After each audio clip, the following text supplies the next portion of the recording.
Respectable lieutenant general जो surgeon general हैं उन्होंने शिरकत की और मिर्ज़ा नसीरुद्दीन महमूद अहमद ये स्पेशल सेक्रेटरी हमारे थे। ये भी थे। तकरीबन पूरे पाकिस्तान के हर सूबे की नुमाइंदगी हुई इसमें और ये यूनानिमसली डिसीजन थे। इसके अलावा जो फैसले मुझे आगाह किया शेख साहब ने वो ये किए गए कि एनएलई को नज़र सानी के लिए कर दिया गया कि एनएलई एग्ज़ाम को नज़र सानी की जाएगी इस पे। जो पाकिस्तान एग्जैक्टली हुई जो हमारा था कि जो पाकिस्तानी ग्रेजुएट्स हैं, मेडिकल ग्रेजुएट्स हैं, उनके लिए एनएलई को भी एक बार फिर देखा जा रहा है कि उसकी ज़रूरत है या नहीं।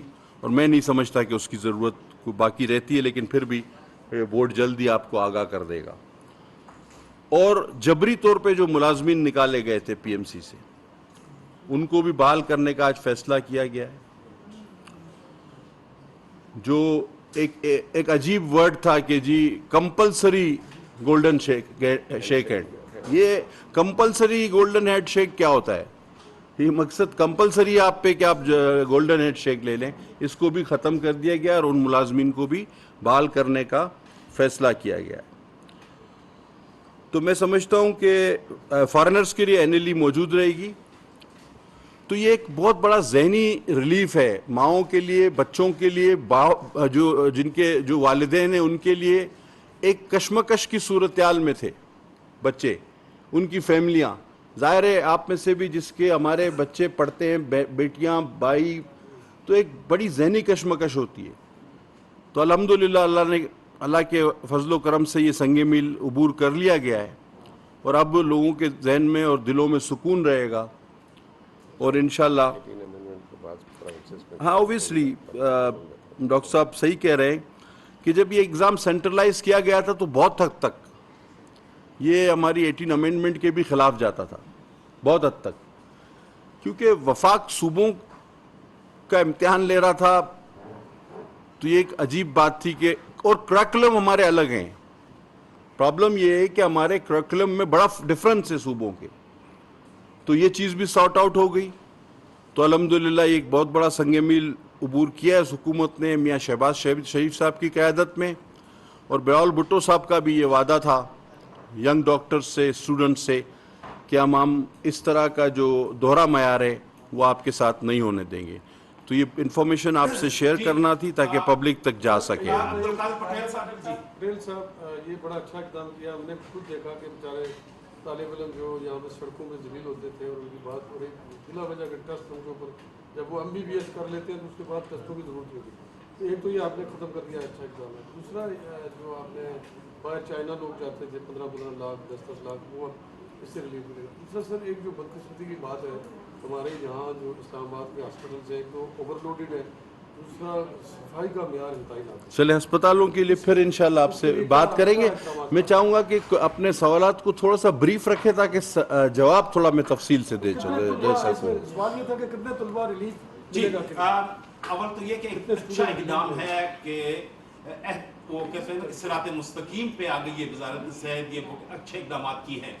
पटेल साहब एक तो ये है कि साबका हुकूमत ने सेहत कार्ड जारी किया था, आप लोगों ने भी उसे बरकरार रखा है, यकीनन एक मुस्तहसन इक़दाम है। लेकिन सूरत हाल इसके बरक्स है। अगर अस्पताल माफिया को आप जाके देखो तो आप हैरान हो जाएंगे कि आम शख्स उसने मुस्तफीद नहीं हो सकता। मैं आपसे एक एग्री करता हूँ। अब एक सवाल कर लें। देखिए सेहत कार्ड वाकई अगर आप इसकी गहराई में जाएं तो ये वही पैसा था जो गरीब को मुफ्त में इलाज हो रहा था, उसका वही हमने नीचे से उठा के सब अमीरों में बांट दिया है। तो ये आपका बहुत बड़ा डेप्ट बन जाएगा इन फ्यूचर। लेकिन अगर मैं आकर वजीर सेहत होने के नाते पहले दिन ऐलान करता कि ये मैं बंद कर रहा हूँ तो हो सकता है कोई उस दौरान इलाज करवा रहा हो और ये फिर हमारे लिए कहते कि जी इंतकामी कदम है। लेकिन वक्त के साथ साथ आज आप खुद कह रहे हैं कि ये एक वबाल बनता जा रहा है, ये एक अजाब बनता जा रहा है, ये एक ओवरलोड बनता जा रहा है इस हुकूमत पे। तो इस बारे में بالکل صحیح بات ہے، لیکن ہم نہیں چاہتے کہ ہمارا کوئی قدم انتقامی کہلائے. ہم دوسروں کی طرح نہیں کہ فلاں ایسا فلاں ویسا. ہم اپنا کام کر رہے ہیں اور انشاءاللہ آپ دیکھ رہے ہیں کہ ان مشکل حالات میں جب سیلاب کا ہر وقت سامنا ہے، دن رات سب کام کر رہے ہیں، اس کے باوجود بھی ہر کام جاری رکھے ہوئے اور آپ کی دعا سے جاری رکھیں گے جناب. آپ یہ بتا دیں پٹیل صاحب، گو کے صوبائی سبجیکٹ ہے ہیلتھ، لیکن وفاق کی بھی ذمہ داری ہوتی ہے. اس وقت جو سیلابی صورتحال ہے خاص طور پر سندھ اور بلوچستان میں انتہائی ابتر صورتحال ہے، میڈیکل کیمپس میں صورتحال خراب ہے. وفاق اس وقت کیا ذمہ داری ادا کر رہا ہے؟ دکھنے میں نہیں نظر آ رہی جو ریلیف وفاق کی جانب سے ہونا چاہیے. دیکھیں، کیونکہ آپ کی بات بجا بھی ہے، یہ کم نظر اس لیے آ رہا ہے کہ جو میگنیٹیوڈ ہے اس کا، جو کوانٹم ہے وہ بہت زیادہ ہے. نقصان بہت بڑا ہوا ہے. آپ کا احاطہ پورا سندھ اس وقت دریا کی صورتحال پیش کر رہا ہے. اور وفاق نے نہ صرف کمپنسیشن پر پرسن جو BISP کے ذریعے وہ دیے ہیں، اور کروڑوں روپے کی ادویات ہیں، ٹینٹ ہیں، ماسکیٹو نیٹس میں نے آپ نے خود دیکھے، ملینز میں خود جا کر تقسیم کیے ہیں. اور ہر سطح پہ ہر قدم اٹھایا جا رہا ہے. NDMA، PDMA، ministry of health provincial, national, پوری government relief committee Ahsan Iqbal صاحب کی انڈر میں، اور ہمارے دوست ممالک کی مدد، ساری سب کچھ شامل ہیں. لیکن میں ڈے 1 سے کہہ رہا تھا، ہر پاکستانی جب تک اس میں خود سے نہیں آئے گا مدد کرنے، جو بھی 5 روپے بھی دے سکتا ہے، 10 روپے بھی دے سکتا ہے، اسے اس وقت تاریخ کے ایک بدترین ڈیزاسٹر میں اپنے ملک اور قوم کی مدد کرنی چاہیے. جناب شکریہ.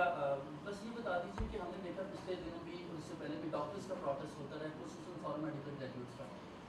جب گزشتہ احتجاج ہوا تو PMC نے بتایا کہ جیسے کاؤنسل آئے گی تو جو بورڈ نے اپروول دیا تھا 5 یا 10% کم کرنے کا، اس کا امپلیمنٹیشن ہوگا. سر، وہ شیخ صاحب خود ہی یہ بورڈ آزاد ہے، یہ اپنے اجلاس کرے گا اور آپ کو اس صورت میں بتائے گا. یہ بتائیے گا سر کہ آپ نے جس طرح کہا کہ صوبے آگے ٹیسٹ لیں گے، تو ساتھ ہی آپ کہہ رہے ہیں کہ پورٹل کو 2 ہفتے کے لیے کھول دیا گیا، تو دوسرا یہ بتائیے کہ جن بچوں نے فیس دے دیا ان کا کیا بنے گا؟ سر، وہ میکنزم بنا لیا جائے گا. وہ ہم جہاں دیکھ لیں گے ڈاکٹر صاحب. ہم تو مجھے تو خیر ان کو ایز اے انڈیپینڈنٹ بورڈ